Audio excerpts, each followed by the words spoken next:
dude, you haven't ridden a scooter until you're ridden it with "Come and Get Your Love."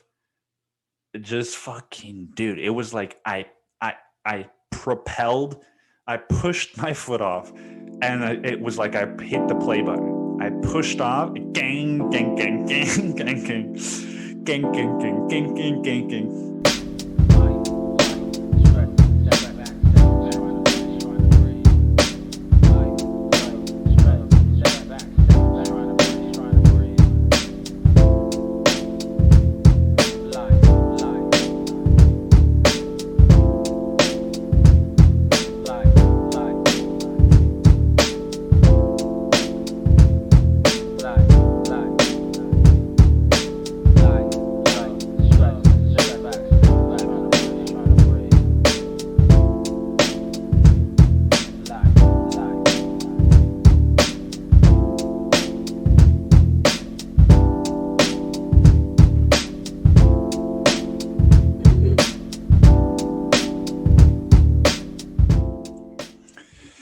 What's going on, people? Welcome back to The Pupil's Life, episode 91.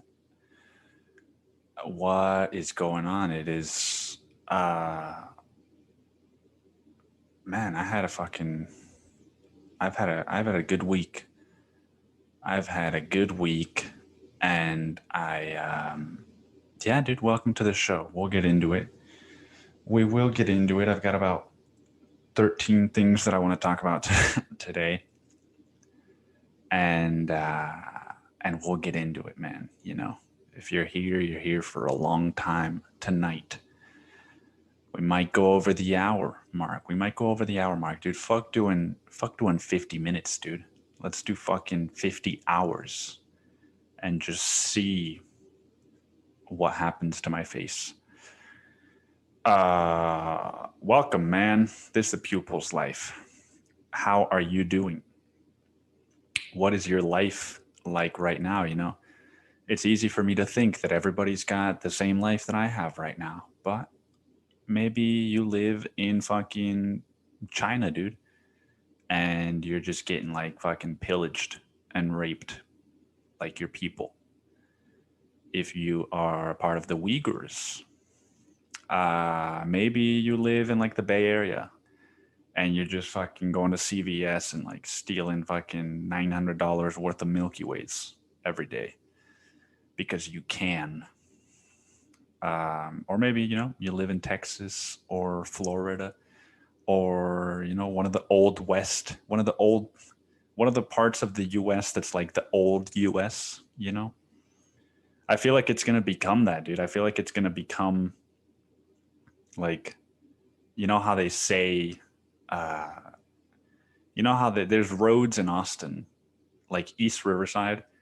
There's a road that's like a block long, less than a block,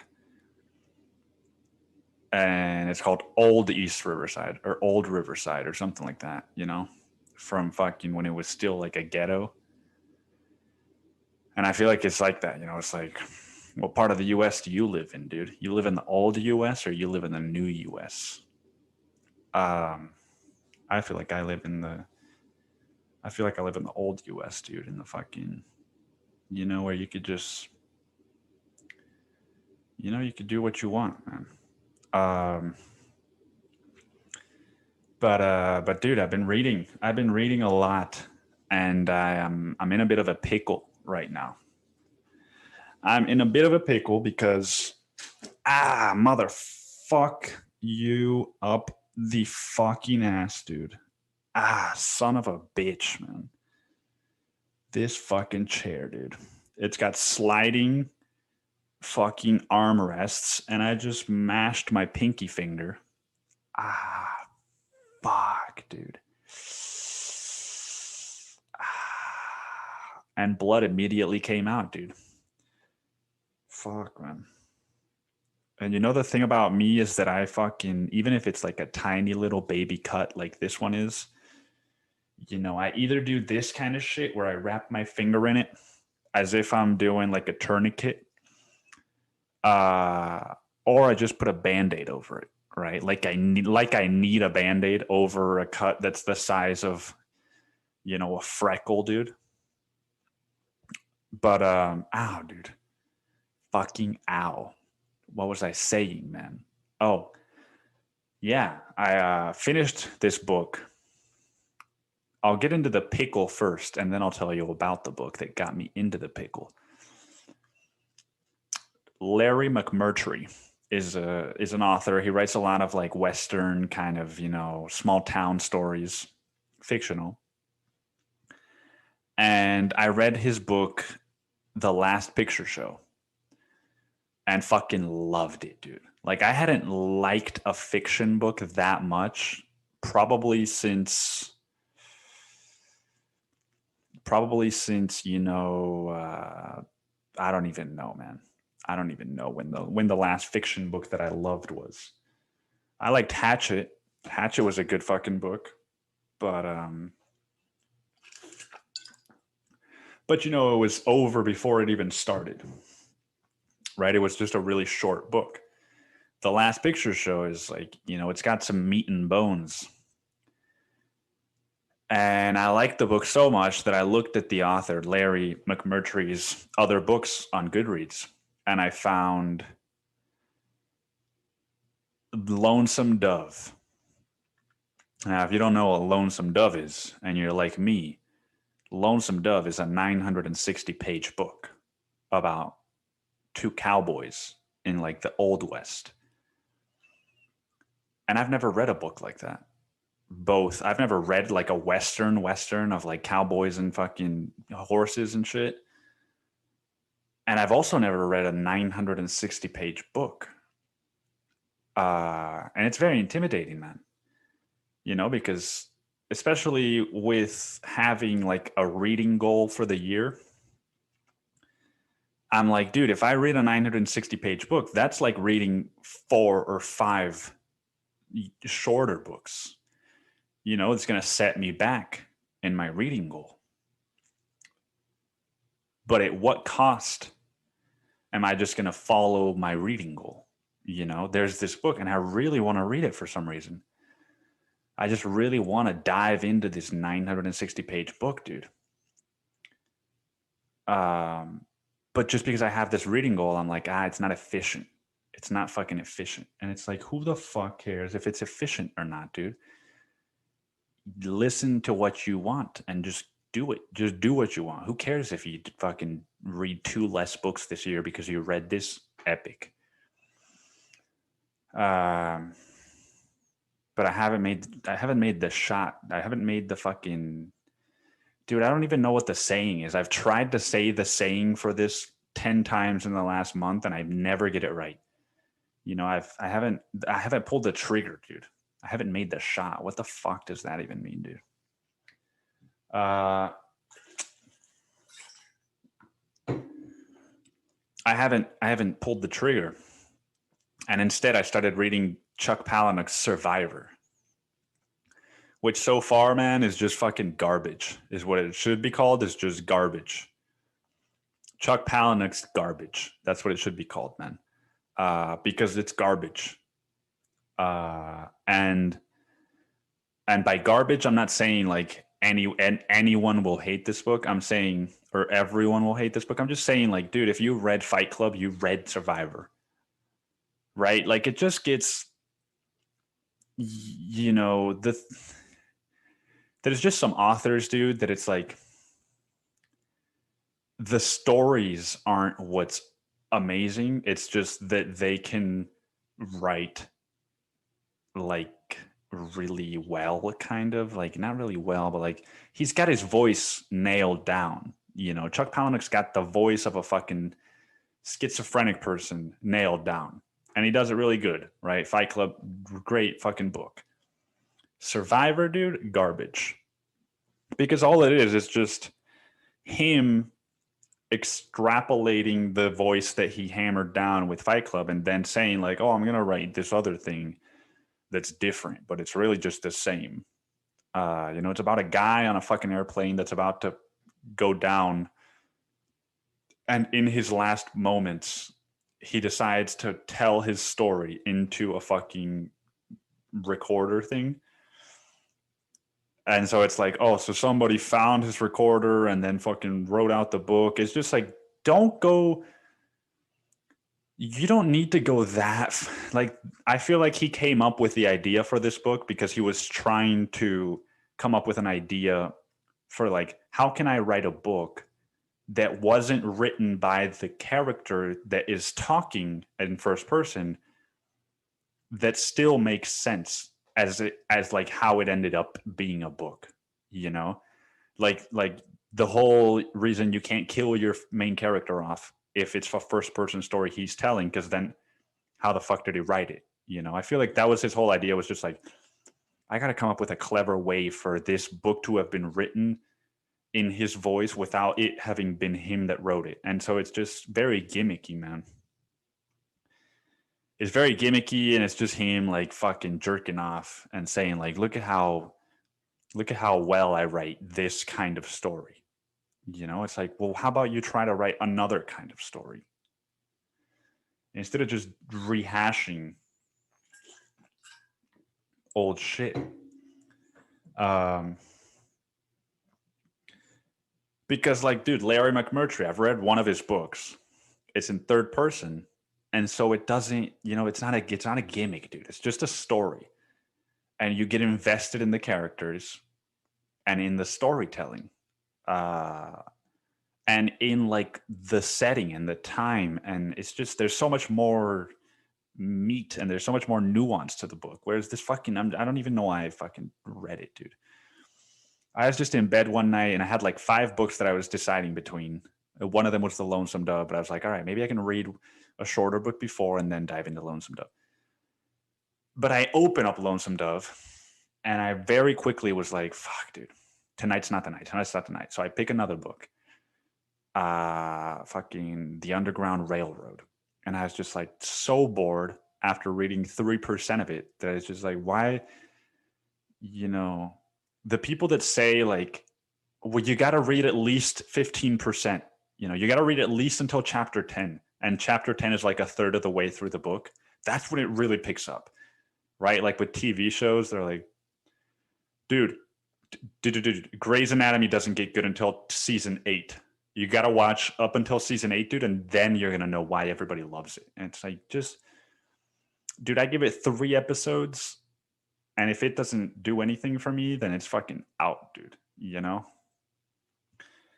And I try to do the same thing with books, because the thing about reading books is that if you pick up a shit book and you're just like, fuck, dude, I just need to finish this because I just always have to finish books, then you stop reading, right? Because it's not fun. It's not fun to just force yourself to read something you don't want to read and then have 10 other books in the background that you're like, fuck, I wish I could read this, but I have to finish this first. And so I picked up The Underground Railroad. I was like, this boring. So I opened up another book and it was fucking Turtles All the Way Down by John Green or something like that. And it's like, the first sentence just annoyed me. The first sentence was like, at the time that I realized I was a fictional character, I was still in high school. And I'm just like, oh no, dude, it's one of these books? I don't know, man. I think it's something that Naval Ravikant said that just got to me, right? Where he said that he doesn't like to read modern stuff because it's all been done before better. And like, there's nothing you can learn in a modern book that you can't learn from an old book, which I don't think is true. But as far as like modern, like very modern fiction, I'm kind of like, you know, fucking John Green, dude. I'm going to read a book that millions of other people are reading because it's just, he fucking has a big following, dude. I don't know, man. So I picked that book up and then I dropped it after that first sentence because it annoyed me. And then was like, I was like, all right, let's fucking see what Survivor is like. And it was just easy enough to read that I was like, okay, dude, I can fucking breeze through this, right? But But dude, the Last Picture Show, the one I just finished, man, if you like fiction and you like good stories, you know, if you like fucking like I can't even think of movies like this, but you know, like small town dramas where somebody fucking there's like the couple that's having drama at the high school right before senior graduation, and like because the girl doesn't want to succumb to her parents' wishes for her, but she doesn't know if they're manipulating her, and the guy's like some fucking just white trash that like is dating somehow a really upper class woman, and he's got this sidekick friend that's like in love with his girlfriend. You know, it's just if you like that kind of story, man, I could not put this book down. I could not put this book down, and I don't mean that literally. Uh, you read that in all reviews, dude. Like, I could not put this book down. It's like, really, dude? You read Game of Thrones in one sitting? Oh, really, dude? You read fucking A Night of Ice, dude, or whatever the fuck it's called, in one night. So you went to bed, dude, at 9:30, and you had to be up the next day to go work at Google at 8 in the morning, and you finished the whole book in that time, so you didn't sleep, is what you're saying. And your fucking wife wasn't pissed off at you for having the lamp on so you could read the book the whole time. So, but I mean it as a fucking, you know, as a figure of speech, man. I could not put this book down, and and I don't know. I can't put my finger on what it was. I think, I mean, I'm sure it's the characters in the story, but yeah, man. There's one character, Billy. The story is basically about Dwayne, Sonny and Dwayne, two friends that are like bumfucks in a small town in Texas. One of them is dating a really popular girl that's parents are rich, and the other one's in love with that girl, but he doesn't do anything because it's her friend's girlfriend. And meanwhile, he's like hooking up with the PE teacher's wife, dude. And it's like coming of age, dude. That's the term that I was trying to think of. Coming of age, but in a small town, right? By the way, my throat is so dry, and my fucking just my body, dude. I feel it. I just feel like I could just become like dust. Um, but there's this one character, Billy. It's just about so it's just so it's just about these two kids uh dealing with the end of high school, dude, coming of age, you know, going to whorehouses and like just being miserable and like not knowing how to kiss a girl, and then fucking somehow sleeping with the PE coach's wife and falling in love with her and breaking her heart, and you know, just all this shit. Um and there's one character, Billy, who is, I think, from what the book, they never used this word, but I think he was mentally fucking just, you know, disabled, dude, um, or handicapped, because he's not disabled. Would just be a fucking vegetable, right? He was retarded, man. He was fucking retarded, and um, and then he like I don't even know what his who he was living with. That just there's just this retarded character, dude, that sweeps different businesses, and then when he's finished sweeping, he just walks out of the businesses and keeps sweeping the sidewalk and just goes off into the distance, into the nights sweeping. If nobody's with him, he just sweeps and just goes off, you know? And the thing about like, you know, fucking, you know, the thing about mentally challenged people, dude, retarded people, whatever you want to call them, dude, I don't know. Dude, retarded is just easier for me, okay? But the thing about people like that is that there is something, and I know that there's probably some fucked up thing in my brain about this, that's why I feel this way. But the thing about that just seeing somebody that's retarded, dude, is that like it makes me feel so bad, dude. It makes me feel so bad for the person, and just like I want to like fix your problems for you.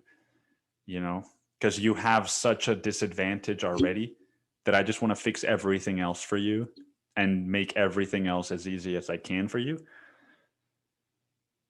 But they say like, oh, dude, so you think retarded people aren't real people, dude? Is that why you treat them that? And I don't know, dude. Maybe it is. Maybe that's subconsciously. I just think that they're,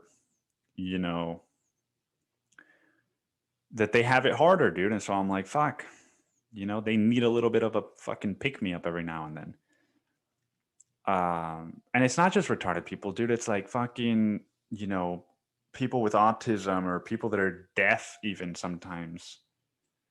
Or just like I had a family bring their child to the gelato truck, and their daughter was like, she couldn't even look at them in the face, and she was like,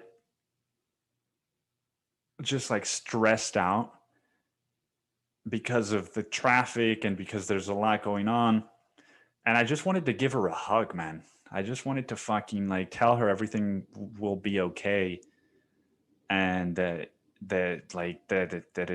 she's safe. I don't know, man. But so this character Billy, he comes and goes. He's not a big part of the book. I mean, he is, but he's not like a central fucking character. I developed a soft spot for him, and then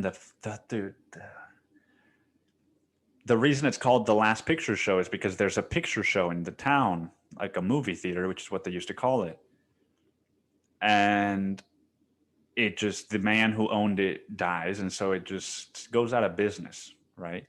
But Billy was obsessed with the theater and the pictures, so he would just always go to the picture shows. And when they close it down and it just forever is gone, like the place is still there, but it doesn't run anymore. He doesn't understand. Dude, he doesn't understand that a place can go out of business. And so he just keeps going. And he stands outside with his broom, just outside of the picture show. And he's just like, dude, this place is going to open. I know that this place is going to open. I'm just going to stand out here. And he stands out there for hours, dude. And then it doesn't open. So he sneaks in, dude. He sneaks into the picture show and he sits in the theater with his broom. And he's just in pitch black in a theater, just like, I know this place is going to open. Or I know that if I sit here long enough, the movie is going to start playing. And then he gets run over by a truck, man. And it's just like, fuck. You had to do me that way? Really, Larry? And of course, it's a fucking guy named Larry that writes that, right? He's probably got retarded cousins, man, that he was inspired by. But yeah, man. So The Last Picture Show, I love the book, man. And it made me kind of want to write another fiction book. And I've got an idea for one. It's going to be in Spanish, dude. But I don't know. At the same time, I'm like, I want to do YouTube videos because I have a lot of ideas for YouTube videos. And if I start writing another book as soon as I finish the one I'm working on, it's just like, well, when am I going to fucking publish a book? And when am I going to have time to make videos? And when am I going to, it's just time, dude. It's just time and too much doing. And so I think I'm going to take a little bit of a break from like book projects, and I'm going to go back to writing articles for a little period of time because that'll give me more freedom as far as creative projects. I'm going to write articles, dude, and make YouTube videos. I think I'm going to make one tomorrow. I'm going to try to make one tomorrow. Because I've also got work, dude. I've got a fucking job now. I've got a fucking job. And that's stressful in its own way. Right? Like working there isn't that stressful, but dealing with the owner, dude, like, dude, the other day, he said that this really fucking famous person's company who just moved to Austin that makes cars wants us to start providing gelato for their employees, which is a big contract. And I'm already like, dude, you got me and only me making gelato. I can barely keep up because I've got to make 15 different flavors, enough of 15 different flavors to last a week, every week. And then I've also got to make buckets because he drives bicycles and drops them off at different parts of town. So I'm making gelato for 3 different businesses basically. And now he's like, dude, this company, dude, you know, and I'm like, and I told him yesterday. I said, so how you going to make all that gelato, dude? Right? Just because I kind of fuck with him, dude, just to like see what he says. You know, we have that kind of a relationship where like he fucking, dude, he said some wild shit. He was like, that, and actually he said it right after I said this, so it fucking works out in the story. I said, so how are you going to make all that gelato? And he said, hey, if you offer a contract, you sign the contract. You sign the contract and then you figure out how to make the fucking gelato. And I was like, well, fuck, you know, good point. But like, you know, dude, it's a lot, dude. I said, it's a lot that you're signing up for. And I just kind of like, was like, yeah, like making a face so he could read my face and see that like, I'm not going to be making that gelato, dude. Right? Unless I'm going to be getting a fucking 20% cut of that contract, dude, I'm not going to be sweating my balzinis making gelato and not seeing any of the profits, dude. And then he said some shit that I was like, all right, dude, that was kind of crossing the line, but you're lucky that I'm a fucking accepting guy and that I'm open enough to where I know like, yeah, you shouldn't have said that, but oh well. He said, all we have to do is we hire a couple girls to come 1-2 hours every day. And I was like, to make gelato, dude? Like, why are you gonna hire girls to come for 1 to 2 hours? And he said, just so that, you know, they for the blowjob. And I was like, oh, okay. Oh, married man who is a father of 2 young girls. Okay, dude. You want to hire 2 women to come and give us blowjobs, dude. Just so I can take the stress away. And he started laughing, dude. And then he saw customers walking up and he was like he's a child, dude. It's astonishing that I work with a child. But you know, he's got his pros and cons, like every person in the world, man, including me. He's got his pros and cons. And one of the good things, we finally fired this fucking this demon, dude, this soul-sucking demon. We fucking told her off, dude, is what we did. We fucking just sent her to the woods, man. Because she was, you know, you think about somebody that needs to get their act together, dude. She is the spitting image of that. And dude, I saved just a whole shit show, dude. But I saved the texts because I was just like, dude, the people need to hear about this, right? This is unprecedented. The people need to hear about this. So basically, man, I'm technically the manager, right? At this place. I'm scheduling people, dude. I'm about to put ads up to hire more people. I'm fucking like texting back and forth with people if they can't make a shift. I'm making all the gelato. I created an inventory sheet. You know, I'm basically fucking managing it. And so I scheduled this girl on a day where she doesn't have a key, dude. Basically, she shows up to work to open one day, an hour earlier than she was supposed to. It was my fault because of the scheduling. And she doesn't have a key, and it was cold that morning. So she called the owner and was like, "You fucking bastardo. You fucking have me out here freezing my balls off." And basically ruins his day, right? Um, and then, dude, he calls me and he says, "What time did you schedule her?"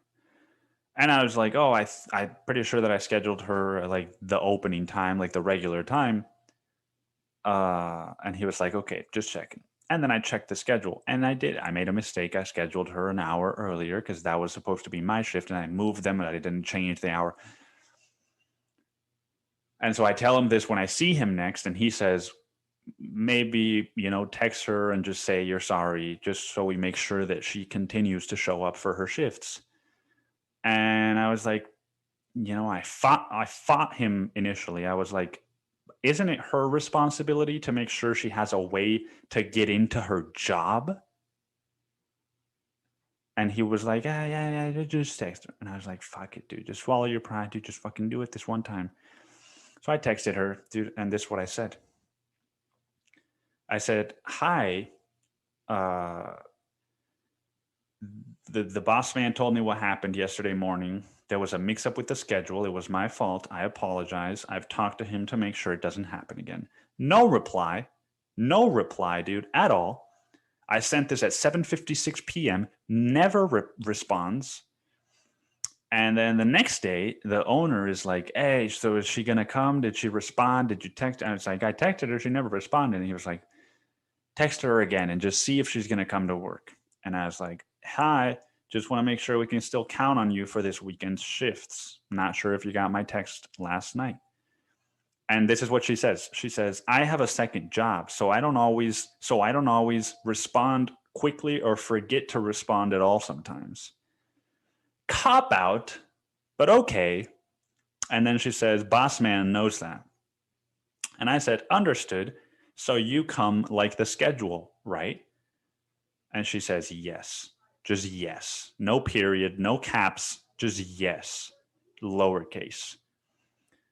And next day, I tell her, "Hi, weather's looking pretty grim. You can come in at 3:30, right?" She was supposed to be there at 1:30, and I said, "You can come in at 3:30," because I was there that morning. And she says, uh, she doesn't respond, dude, by the way. She doesn't respond again until 3:16 p.m. She says, "I'm running a few min after 3:30, but I'm OMW on my way." And I said, "Okie doke, see you soon." At 3:17, dude, a minute later. And then at 4:12, she has not shown up. And I text her, "Where are you?" An hour later, I say, "Where are you?" And she says, "I'm in the lift going over there." And I was like, "Bitch, no, you are not, man." I said, "This isn't a few minutes late. You're now 1 hour late. You're still not here. Please don't be late again." And uh, what she said to me. Let me just refresh what happened. An hour goes by. She says, "I'm running a few minutes after 3:30, but I'm on my way, dude. On my way, dude." Okie doke, see you soon. Understanding, dude. It's okay if you're late every now and then. You've been late every shift, but it's okay, dude. I'll take it. And then an hour later, I have to reach out to her again, dude, and say, "Where are you?" And she says, "I'm in the lift going over there." And so it's like, oh, were you on your way or were you lying? And then I said, "This isn't a few minutes late, period. You're now 1 hour late, period. Please don't be late again, period." And that was me, dude, after taking deep breaths, right? Just like, all right, dude, just spit the truth, Hey, this isn't a few minutes late. You're now an hour late. Please don't be late again. And dude, she says, so you're going to open tomorrow morning?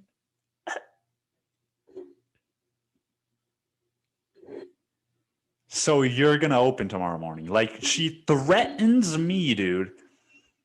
She threatens me. So you're going to open tomorrow morning. And then she says, I don't respond, dude. Because at this point, I've left work. And I'm off for the next 2 days. So put a finger in your butthole, dude, and go fuck yourself. She says, after the way you guys shitted on me on Wednesday morning, at least I'm still coming in, dude. Because God forbid you have to close. I wasn't blaming you since Bossman is responsible for putting you in charge, but y'all aren't going to be talking to me like I'm stupid, dude. And then I said, hey, Bossman, this fucking bitch, dude, she needs to go, dude. I said, she needs to go, dude, or I'm going to go. It's like that. This person, dude, who shows up to her 3 shifts a week, dude, late. She shows up late to her 3 shifts. You heard that right, dude. 3 6-hour shifts a week. She shows up late to all 3 of them. And this has been consistent for the last month. She yells when she comes in the door, dude, and starts complaining about her life. She starts saying shit that I don't need to be hearing. And she calls the boss, dude, every day and just fucking shits into his ear.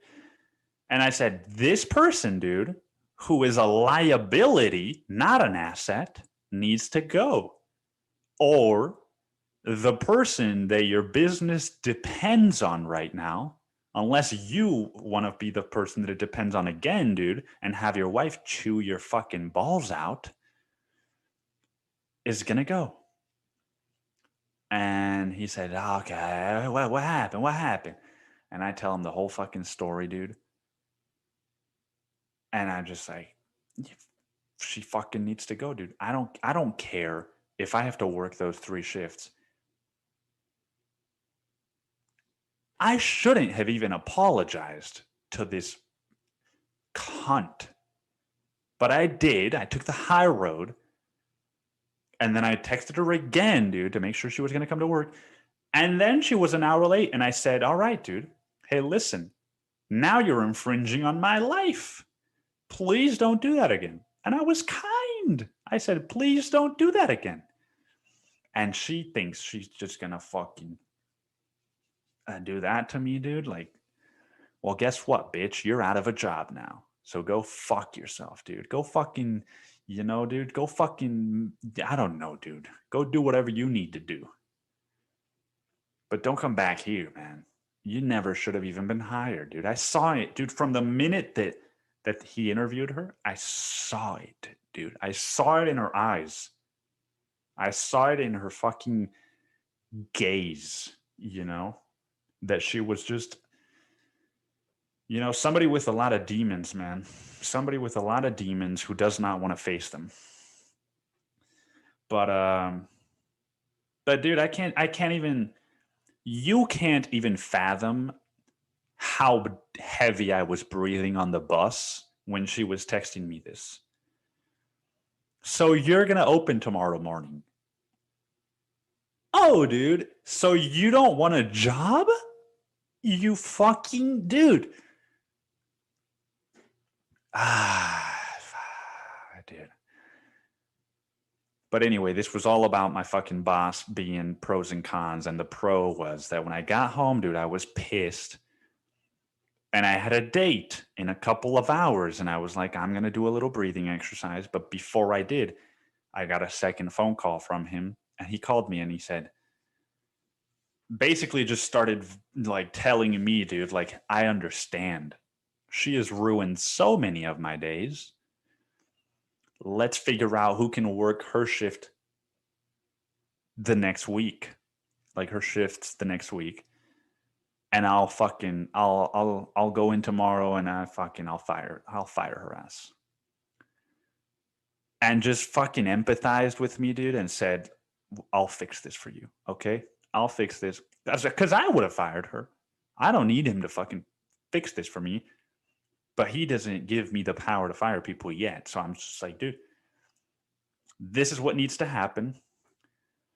And he said, but I don't want her to start yelling at me. It's like, I'll fucking do it, dude. You know? Dude, I will fucking lose my shit if I have to. That was how committed I was. I will lose my shit and make her go deaf if I have to, dude. And fucking, I won't even be nice about it. She doesn't deserve me to be nice about it, dude. She deserves to get fucking, thrown in jail or something for, I'm sure, the shit she does in her personal life, dude, I'm sure is way worse than the shit she did at this place. And she has kids, dude. That's the saddest part of it all, is that she has kids. And dude, I don't even want to know. You know what I mean? I don't even want to know, dude, because for all I know, she's like, dude, we didn't even know where she lived or what her other job was. But dude, it just made me laugh when he called me and he was like, Nick, okay. Don't worry about it. I go in there tomorrow. I go and I say finito alla buccia, arrivederci. No, finito arrivederci. Fucking just the way that he said it, dude. I was like, I felt like I was having a conversation with Joe Pesci, dude. Just fucking. I go in tomorrow. I say finito alla fanculo, arrivederci. Fucking finito alla fanculo, arrivederci. Dude, just fucking, dude, imagine firing somebody that way. Just, listen, finito, I'm fanculo, arrivederci. Just fucking, they're like, what? Yeah, finito, fanculo, arrivederci. Yeah, dude. But I swear to God, as soon as I hung up the phone, I felt so much better. Because I was like, oh, dude, oh, yeah, this isn't the end of the world. This is just a fucking insane person trying to put her shit on me. So, there's a flip side to the boss man, dude. He's not just a guy that's like, hey, let's hire some fucking women to fucking blow jobs. It's just, you win some, you lose some, man. Dude, another thing that happened that just... Vindication, dude. There's been a lot of vindication. There's been a lot of vindication, dude, in the last 2 weeks. And this one was, a while ago. If you've been listening to this for a while, dude, you know why I quit my restaurant job, right? When the pandemic hit. About I think it was June that I quit.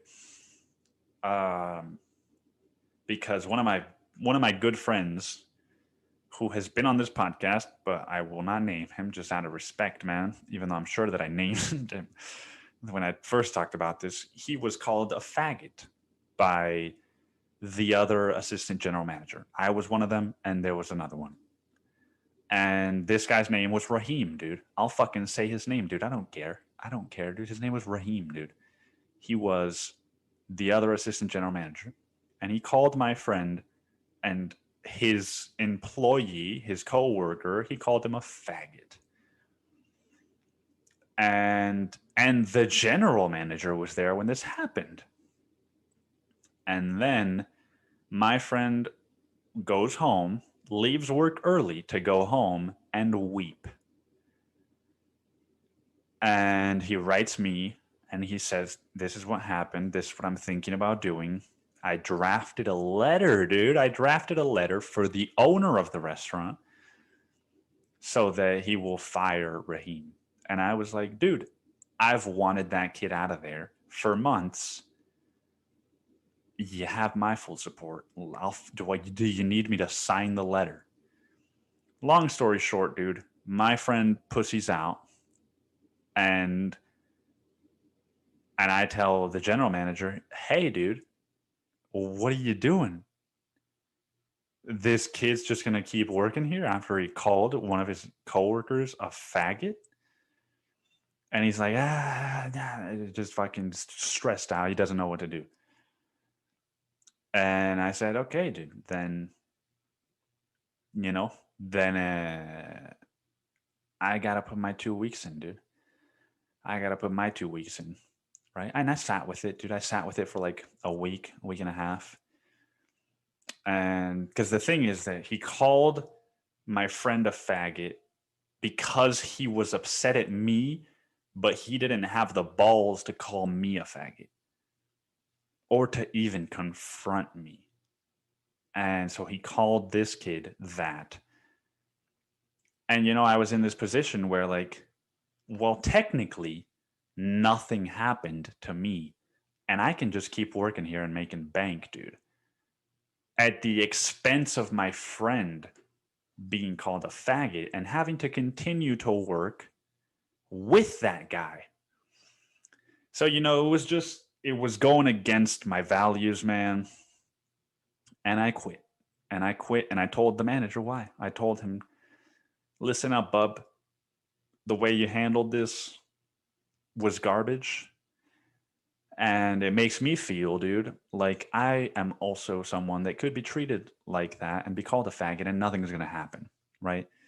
It's like the Bay Area right now, dude, where they're telling the people at CVS, hey, if somebody comes in and steals shit, don't make eye contact, let them steal, let them leave.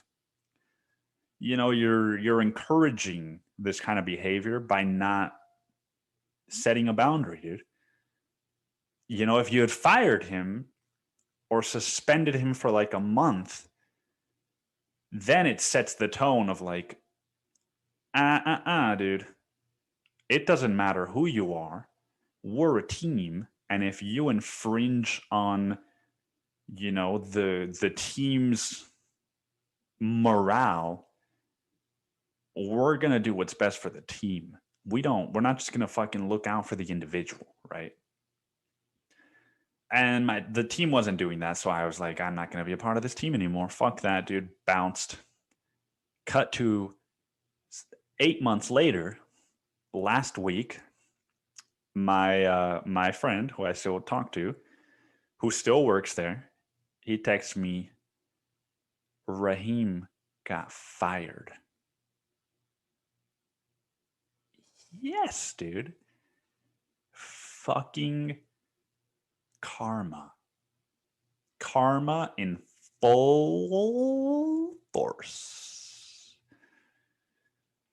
Raheem got fired, dude. I would never wish ill upon somebody unless that person committed harm on someone else and got away with it and thinks that that's okay. Right? If you don't pay the price, I'm not going to feel sorry for you when karma comes collecting. And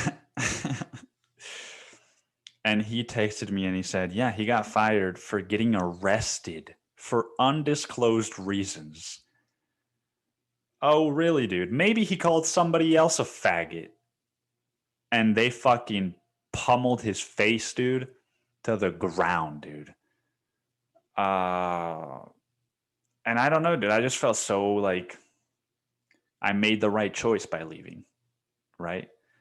I made the right choice by leaving because look at what it took for this leech, dude, the mole, to get fucking get fired. Look at what it took, dude. Getting arrested for undisclosed reasons, which my friend today told me was domestic abuse. He was beating his girlfriend.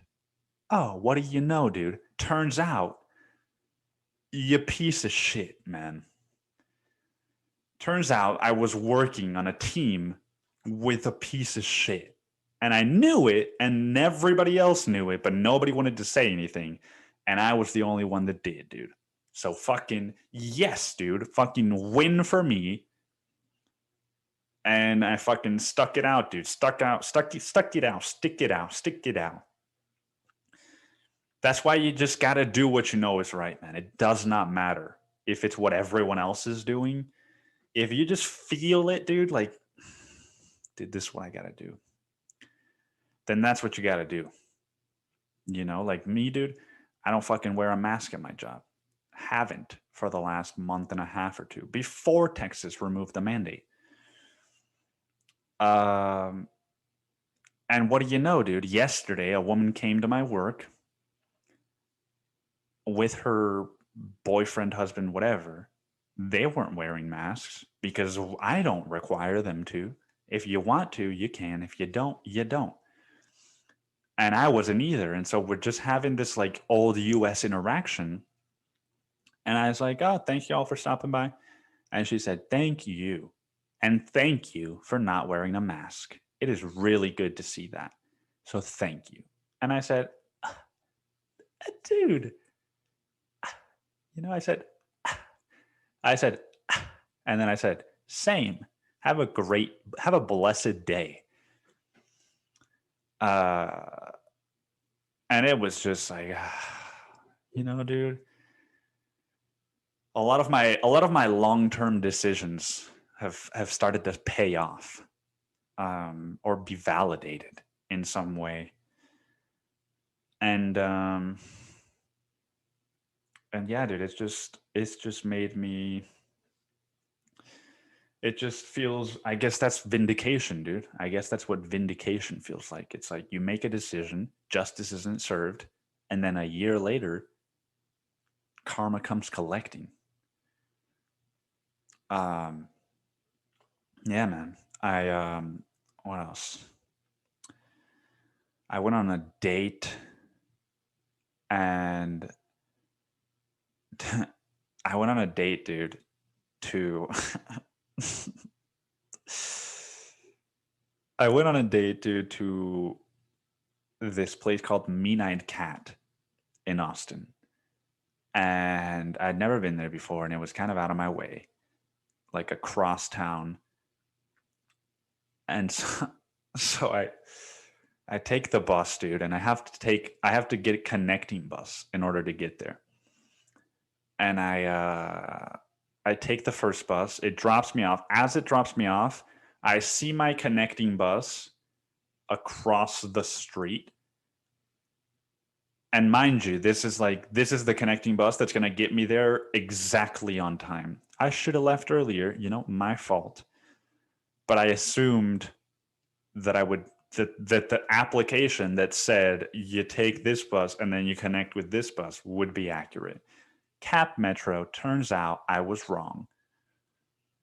And so I walk out of the bus and I see the number 4 bus and I start running, dude. I start running and I'm like, and the guy looks at me and he starts the bus and starts driving away as I'm running toward the bus. And I stop and I'm like, fuck. Now I'm going to be late. And then I look and the bus stops at a red light, you know, just a block away from me. So I was like, oh shit. And it's got its turn signal on. And I'm like, it's about to turn the corner. And there's going to be another bus stop right there. I just know it. So I fucking sprint. I just start sprinting with my fucking, you know, just start sprinting, dude, before this date in 85-degree weather. And I get to the bus. I run, dude. The light turns green, actually. The light turns green. It turns left. I keep chasing it.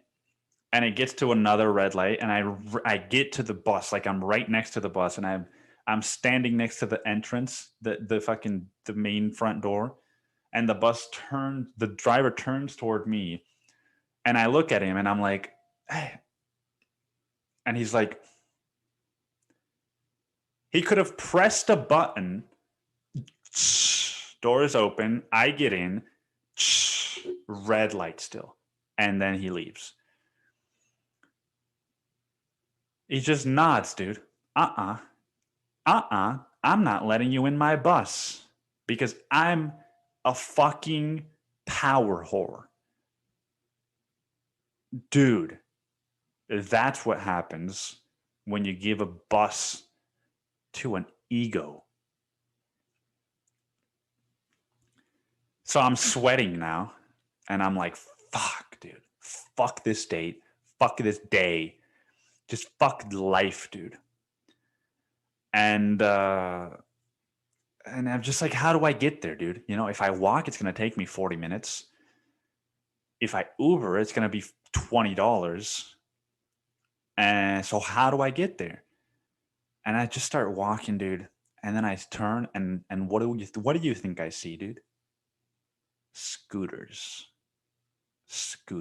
I'm Peter Parker, dude, chasing after the bus. And then I'm like, oh, I failed. And then I see scooters. And I thought to myself, I'm gonna be that guy that shows up to a date on a scooter. But dude, and I had my headphones on the whole time. I had these headphones on and I was listening to music. And I fucking pull out my phone, I scan the thing. The fucking scooter turns on. And the scooter turns on, and then I'm like, I get on the scooter, I pull it out to the street, hop on, dude. I push myself off, I hit the accelerator, and dude, and then I heard gang, gang, gang, gang, gang, gang, dang, dang, dang, dang, dang, dang, dang.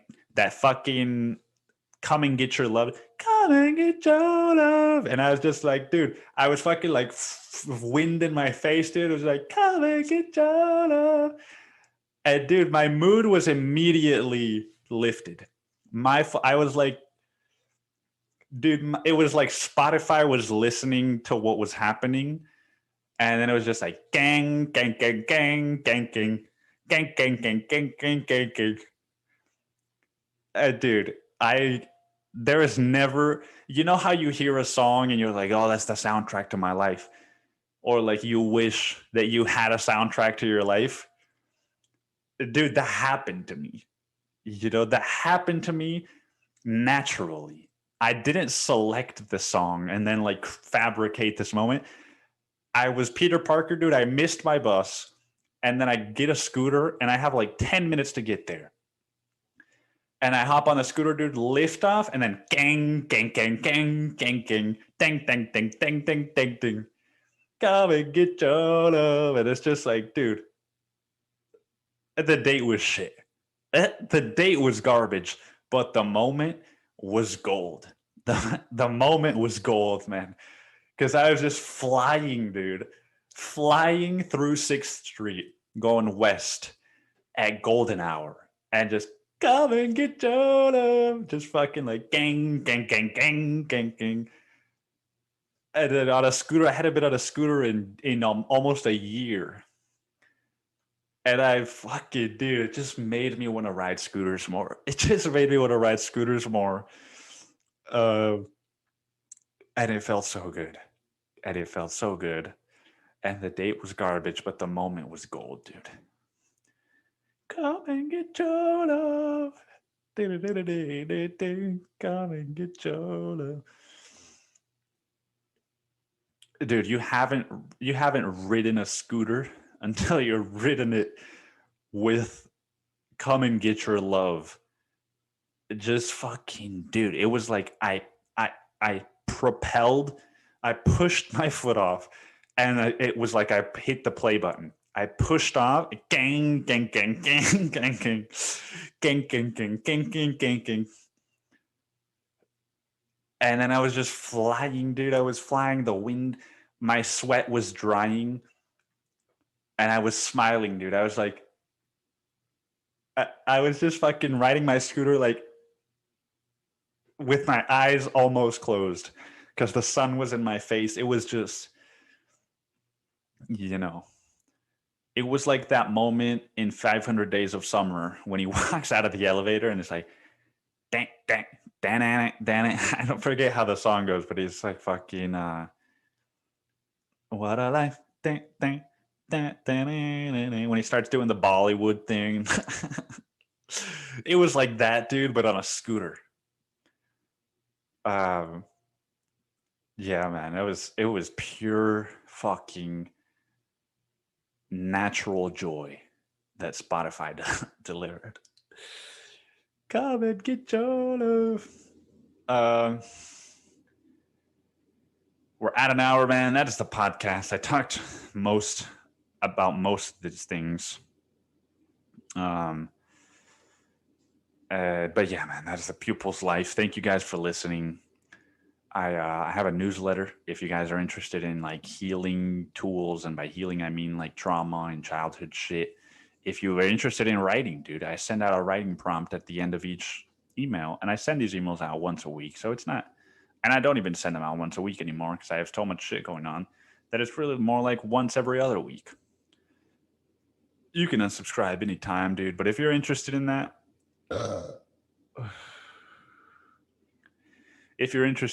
the newsletter is, you sign up at sendfox.com/NIKOAGF. Sendfox.com, NIKOAGF. And I would love to see you guys subscribe there because I like to hear back from people, and I always say that if you write something to one of my writing prompts, dude, I would love to read it and potentially share it. So that's the pupil's life, man. Look out for my YouTube channel. I'll start making YouTube videos soon that will not be an hour long, but they'll be a little bit different and a little bit more specific to certain things.